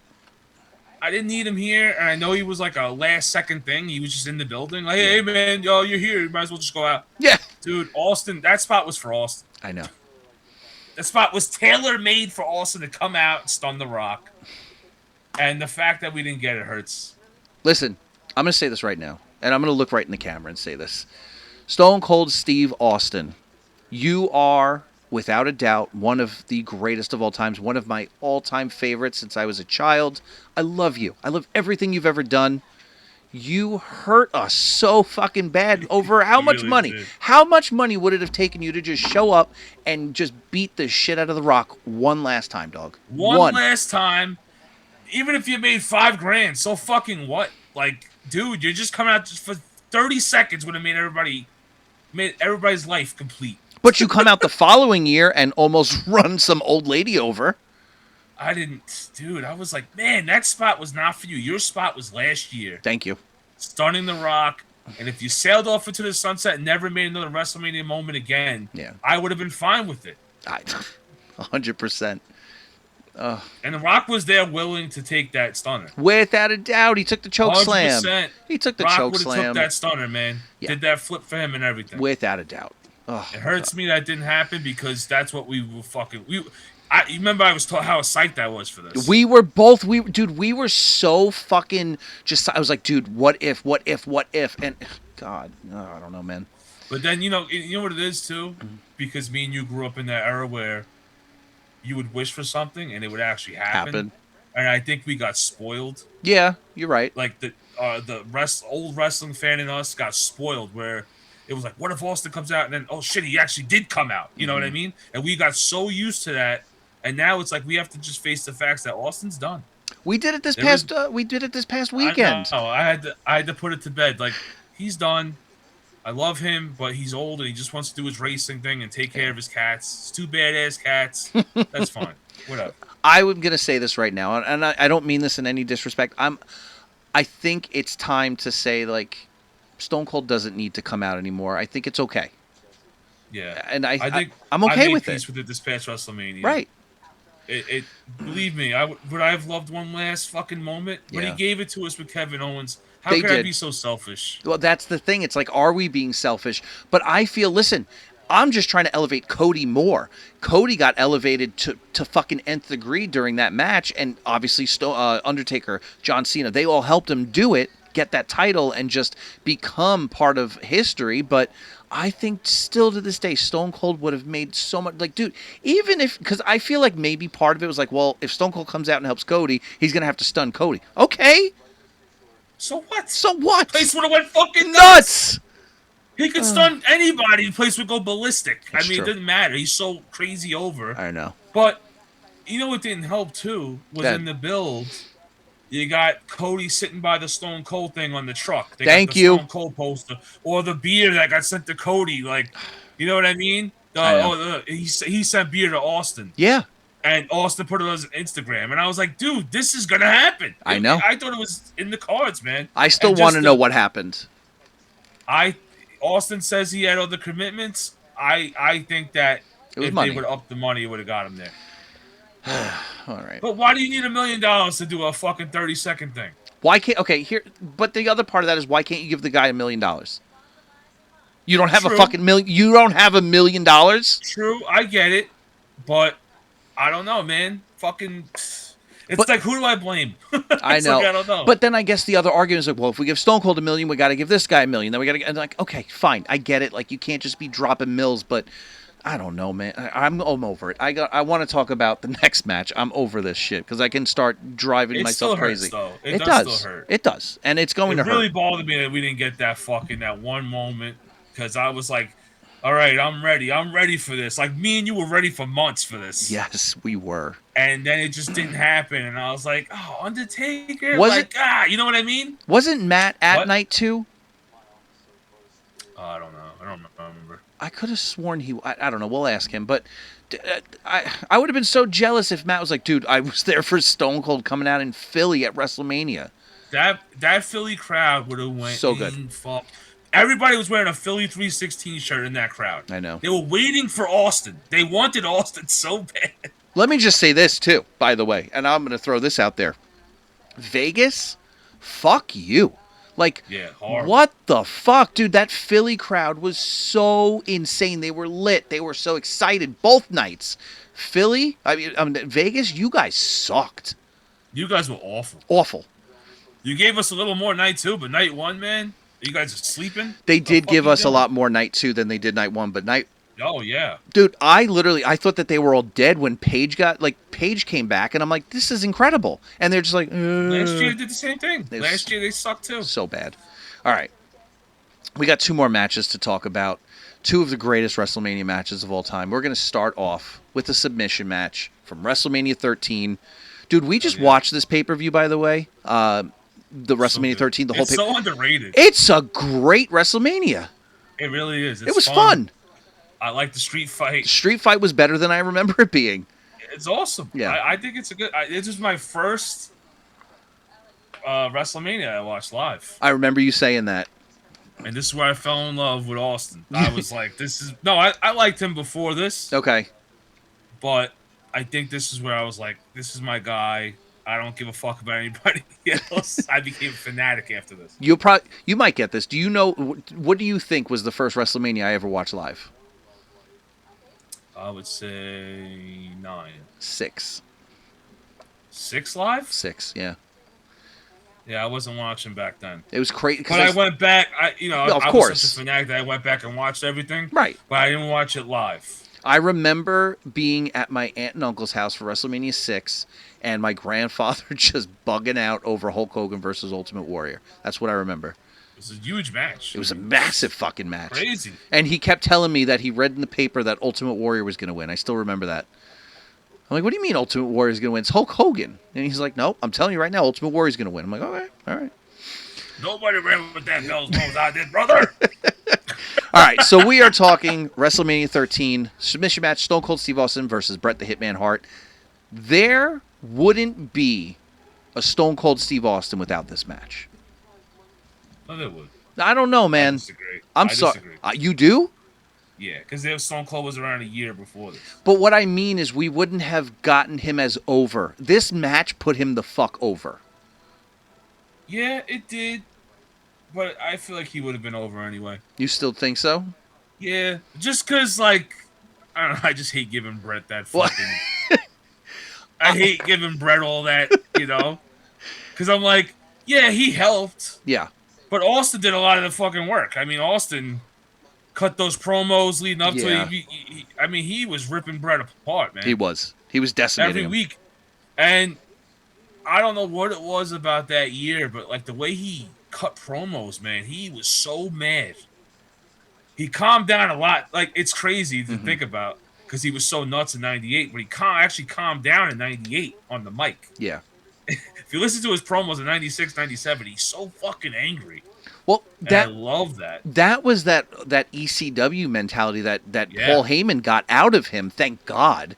But that rage, like, I want to fucking be the man, and I'm gonna run through anybody to get it. I don't care who it is. Bret Hart, Shawn Michaels.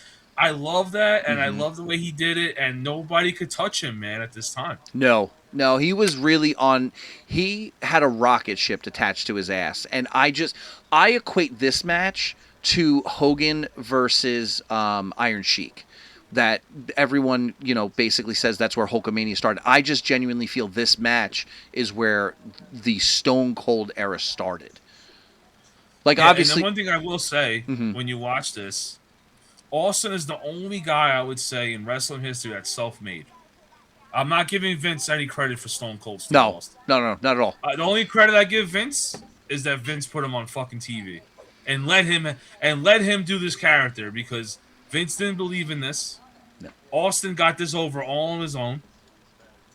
Changed the whole fucking industry. He saved the in business. About a year. I mean, literally, after this WrestleMania, they were going out of business. Yeah. This WrestleMania did not do well. Austin doesn't pick up after this. Wrestling's over. Yeah. Wrestling's done. We have WCW, and then they go out of business. That's it. 01's over. So Austin saved that fucking business. I think that's why Vince always had that love for Austin. Well, I mean, he saved his fucking ass. He really did. He saved a lot of jobs, and then he made them when they took off. X-Pac always talks about how you on that roster on a show with Austin, you made double your amount. Yeah. From what you know what I mean. You always made big money.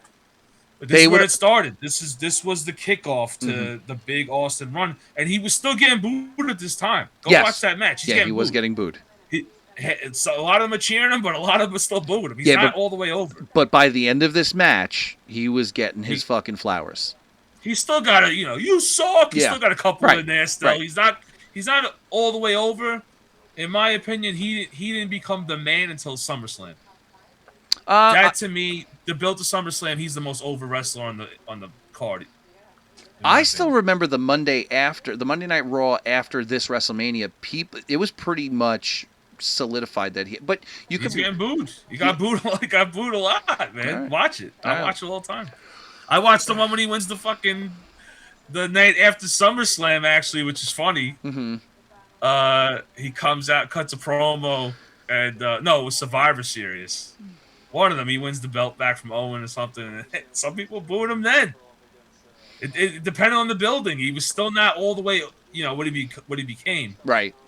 But I liked it this way. I didn't like when he toned it down. You know what I mean? I liked when he was full blown furious Austin. I like that. Like his promos, and he did this excellent, like almost like a pre NWO like promo vignettes where he was just talking. He would be in like a tire yard with dogs barking in the background. That's the best. Oh, it was so good. He'd be like, "I'll give us Bret Hart and Shawn Michaels." Just shitting on him. He goes, "I'll tell you what, you son of a bitch." I'm like, "What the fuck?" I like when he goes, "I ain't no sexy boy." Yeah, That's the best shit. You're walking out there with your little sparklers. Yeah. I don't give a damn. He was so intense. Yeah. Who was talking like that, man? He caught me off I was like, holy shit, this guy is fucking furious. And I still think it's insane. When you think about Stone Cold, bald head guy, black trunks, black boots, nothing fancy about him, and one of the most over fucking guys you'll ever see. But like I said before, man, it just shows you how society had changed because at one time, society would never have pushed this guy to be their hero. No. We were just jaded fucks. Yeah. Our era was just jaded fucks. Maybe we had hard childhoods or whatever. I don't know. But this was our guy. It wasn't Hogan. No. This was our dude. He was the anti-Hogan. That's what I mean. Anti-Hogan. Right. Fuck red and yellow. We want to see this bald-headed guy beat the shit out of everybody. Drinking beer, kicking ass. Telling his boss to go fuck himself. We loved this. It was so good. I loved it. I loved it, man. I thought it was... It was excellent. It was untouchable. Excellent. Yeah, like I said, we've said it a couple times, but we're never going to get this ever again. Ever. No. You'll never see a guy so intense, believe it, every word he says like this. Mm-hmm. The hunger's just not there like it was. That's, I think, the biggest part about Stone Cold is the intensity was there, but it was intensity and confidence in himself. Oh, man. Talk about confidence, right? Mm-hmm. I mean, the motherfucker, he could get his ass beat on Monday Night Raw, but you would never know it because he'll cut a promo like he's the best in the world. He didn't give a fuck. He would literally, he could have lost a match and then grab the mic laying on the floor and be like, "Is that all you got, you little son of a bitch? You kept me down for 3?" Like, what? Are you talking shit? You're going to have to kill me. You're going to have to kill me to get rid of me. Like, who the fuck says that on wrestling at the time? I never heard that before. Oh, my God.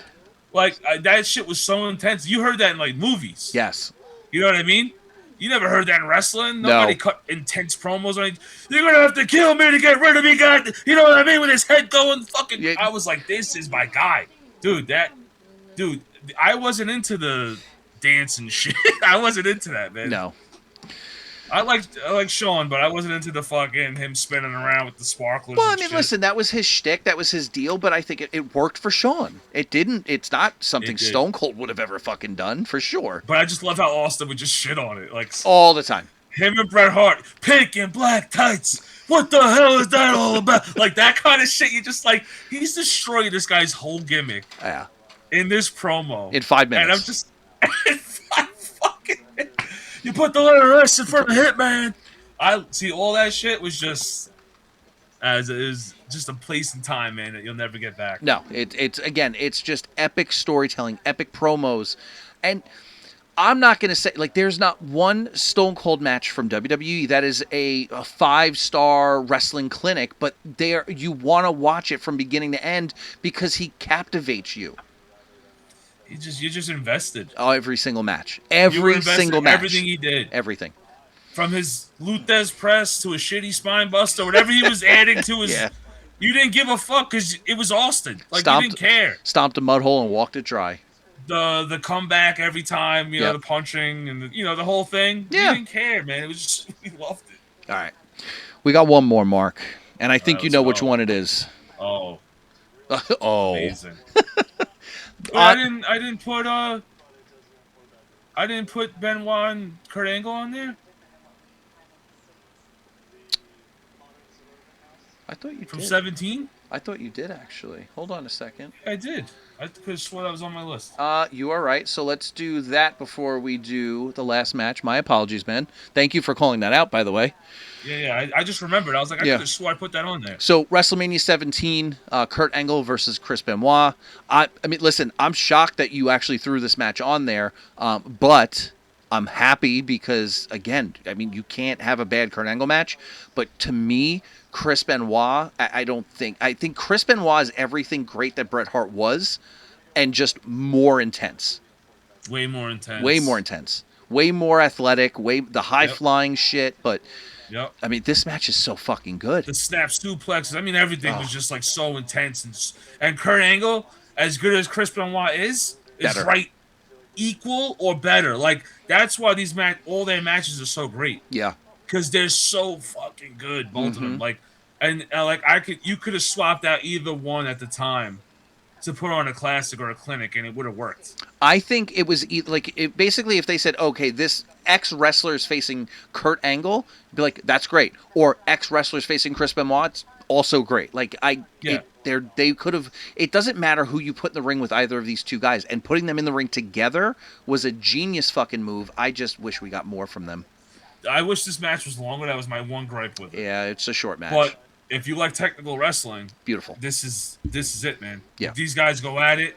They out wrestle each other for the whole match. It's great. Speed is nuts. Yeah. They're going at it, man. I mean, the athleticism is crazy. If you love Kurt Angle and Chris Benoit, watch this. Yeah, without a doubt. All right. Last match of the night. It is arguably the greatest WrestleMania match of all time.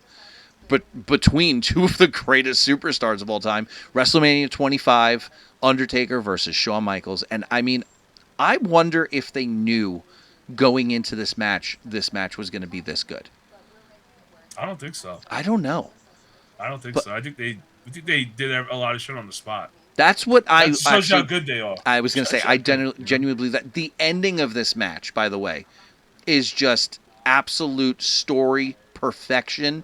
I mean, I genuinely thought Undertaker was going to lose a couple times during this match, but just everything about this match, the way Michaels basically knew how Undertaker was going to move, Undertaker knew how Michaels was going to move. Their chemistry in the ring was unmatched.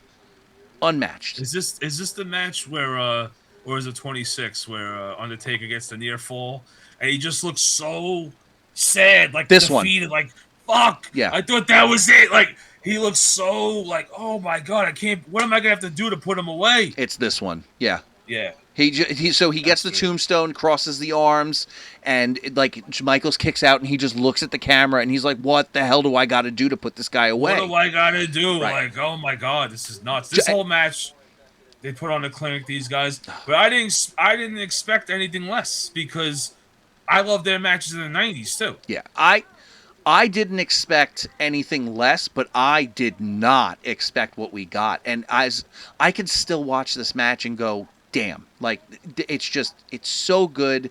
The athleticism from Shawn Michaels, Undertaker. This is also the one where I think, if I'm not mistaken, Taker goes to dive out the ring. Michaels pulls the cameraman in front of him. Yeah. Fuck, man. Like just everything. Oh, and I wanted to point out too. You know, we talk about Shawn's second run, but we don't talk about the Undertaker's second run. When he came back as the Dead Man, he was putting on classics, man. I mean, WrestleMania after WrestleMania, they were great matches. That's the thing. Like Taker basically again reinvented himself. We were just talking with Scott about how Scott didn't think that American Badass was like a great character. Probably Undertaker's best, basically gimmick. I loved it, man. It was so good. It was him. It was him the dialed up. The second half of the Attitude Era, when Austin came back, Taker came back, Rock changed, everybody was changing, Triple H changed. To me, was awesome. Yeah. I mean, the writing was great. Everything was awesome. Everybody was so over. Great era. But Undertaker was great, man. I loved American Badass. I thought it was one of his best, if not best, character performances of his entire career. I thought that his second run with the Dead Man was better. Might have been better than his first one. I agree. Ring-wise. Right, ring-wise, I mean. Yeah, without a doubt. I mean, listen, he adopted a performance of in-ring ability that he didn't really have as just the regular Undertaker. Undertaker is arguably one of the greatest to ever do it. And again, we keep saying it. I don't think we'll ever get another Undertaker. We're never going to get another Never. Brock. We're never going to get another Shawn Michaels. You're not getting Shawn Michaels. You're No. not getting any of these guys. No. I don't know what it was. I just feel like it was just different, man. I don't know if the industry was different. I don't know if the way they trained was different, but something's different. Something's not the same. I don't know what it is, man. Well, listen, it's very heavily what's the word I'm looking for? Worked. So you have producers, I should say. So there's tons of producers behind the scenes working with these guys. They're trying to help them get the matches going, this and that. There's a couple guys that that are saying now that they give them the faith that they have from these old school guys, where they can go out and just do their thing.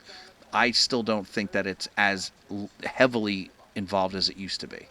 So, I mean, that's nice. Yeah. But you need to ramp up the intensity, man. Ramp up the believability. Yeah. I mean, that's where you're failing. That's what when we talked about Chris Benoit, Kurt Angle, Stone Cold, The Rock. I mean, these guys gave 110% intensity in not only their promos, their matches. I mean, these matches are on here for very specific reasons, and it's interesting how a lot of our matches are not. I mean, a few, but not a lot of them are modern matches. I mean, listen, I'm not saying there hasn't been great matches recently. No, there have been. There has been, but again, if you look at our list, it's all. But it ain't like it was, man. It's not. It really isn't. It's not like it was, dude. No. So there was an intensity there, and there was a real competition. I know everybody says, "Oh, wrestling's fake," whatever. The competition was real, and it was real. They were coming for that spot, and they wanted to be the top of the fucking food chain. I agree. And that's not there now. No, that's it's not there. There's like I don't feel that desperation of like I have to have this. I need that fucking belt. I gotta be number one. I miss that, man. I miss when the guys I have to have that belt. I don't care. I don't care what I gotta do. I'll rip your heart out. I don't give a shit. I agree. And I miss that because I love competition. Mm-hmm. I love competition in my everyday life. I love it. I think it's a good thing. I think it drives people to be better. It's perfect for wrestling, and I think we need more of it. I agree with you completely. I love it, man. I love when they're all fighting for the same spot, but there can only be one. Mm-hmm. I love that. I'll say this. I'm going to end this with one final thought process. I think what is damaging WWE specifically more than anything else is the what's the word I'm looking for?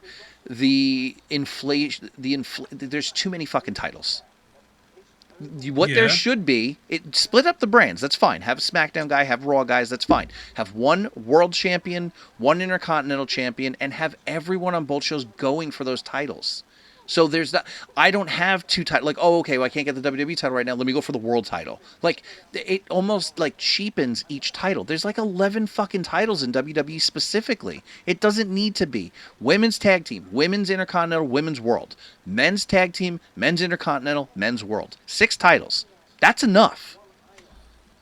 That would have been fine, but they have too many people to do that. But you could make it work.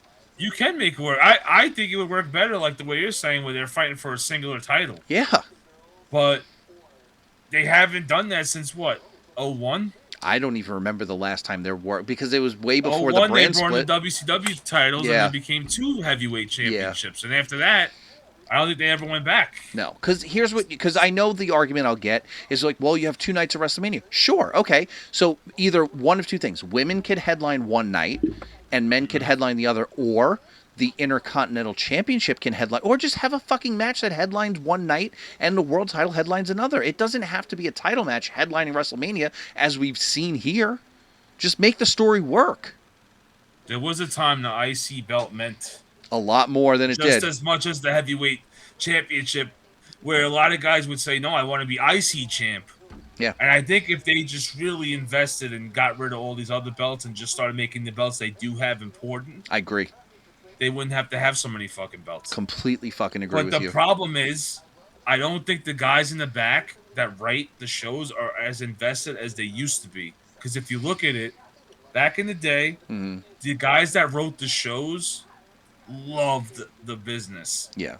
Believed in the business. Jim Cornette, all these guys that were in the back, Vince Russo, Yeah. Ed Ferrara, whatever, were writing the shows, loved it, wanted to fucking, do big things and make it larger than life. And I feel like the guys in the back are just like, maybe they're getting micromanaged, so I can't blame them all. It's possible. I don't know if Triple H is micro. I have no idea what he does in the back. I mean, I have no listen, idea what I TKO will does. I will say this. I know out of all of the producers in WWE right now, you have Michael Hayes, Bobby Roode, I can't Michael think Hayes of. like 80 something years I know, old. but what I'm saying is these guys that are producers, TJ, Natty's husband, these guys love the business and they are great producers. That don't get me wrong, they do a great job. But I think you need to work on, like we said, intensity. And whoever produced the Roman Punk match, and I guarantee you that match wasn't heavily produced. That was probably just guys go out there and do your thing. Might have just produced themselves. That's what I'm saying. But if that's the Yeah. case, look at what the fuck they did. I mean, listen, that's great. But there was a time when the whole card was like that. Yeah, And I'd like for it to get back to that. I agree. Where I'm invested in the whole card, where I want to see all 10 matches, and I'm like, I have to see all 10. Yeah. I haven't seen that in a long time. Yeah. I'm sick of all the dancing. I'm sick of all the theme songs sounding the same. Yeah, I get and you. all the bullshit that they do. Like, what happened, man? I got Everybody one. just the same. Everybody does this. Can I just say what I gotta say, bro? No, that's fine. I didn't know you were still going. Go ahead. Sorry. Yeah, I just want to fucking. I want them to have individuality, which they don't have anymore. All the guys look the same. They kind of dress the same. They kind of have the same fucking. The theme songs sound similar. Dude, stop invest more shit into the wrestlers that you have. Yeah.